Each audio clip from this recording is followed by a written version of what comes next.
ایک بار بہلول دانا کسی نخلستان میں تشریف رکھتے تھے۔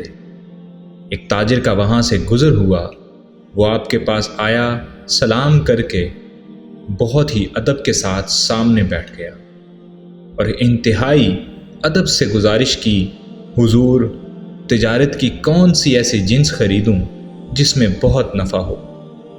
جناب بہلول نے فرمایا، کالا کپڑا لے لو۔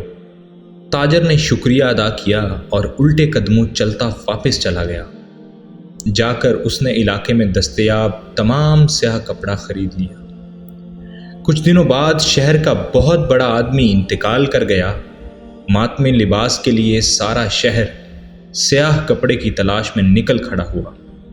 اب کپڑا سارا اس تاجر کے پاس ذخیرہ تھا، تو اب اس نے منہ مانگے داموں فروخت کیا اور اتنا نفع کمایا جتنا ساری زندگی نہ کمایا تھا، اور بہت ہی امیر کبیر ہو گیا۔ کچھ عرصے بعد وہ گھوڑے پر سوار کہیں سے گزرا۔ بہلول وہاں تشریف رکھتے تھے۔ وہ وہیں گھوڑے پر بیٹھے بولا، او دیوانے، اب کی بار کیا لوں؟ بہلول نے فرمایا، تربوز لے لو۔ وہ بھاگا بھاگا گیا اور اپنی ساری دولت لگا کر پورے ملک سے تربوز خرید کر ذخیرہ کر لیے۔ اب وہ انتظار کرنے لگا کہ کب لوگ اس سے تربوز خریدنے کے لیے آتے ہیں، لیکن وقت گزرنے لگا اور کوئی بھی تربوز لینے کے لیے نہیں آیا۔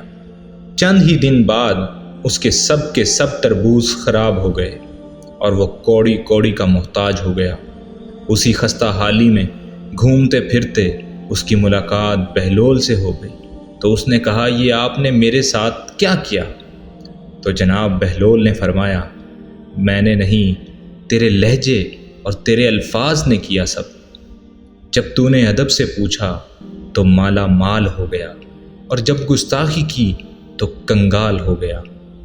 کسی نے سچ ہی کہا ہے، با ادب با نصیب، بے ادب بے نصیب۔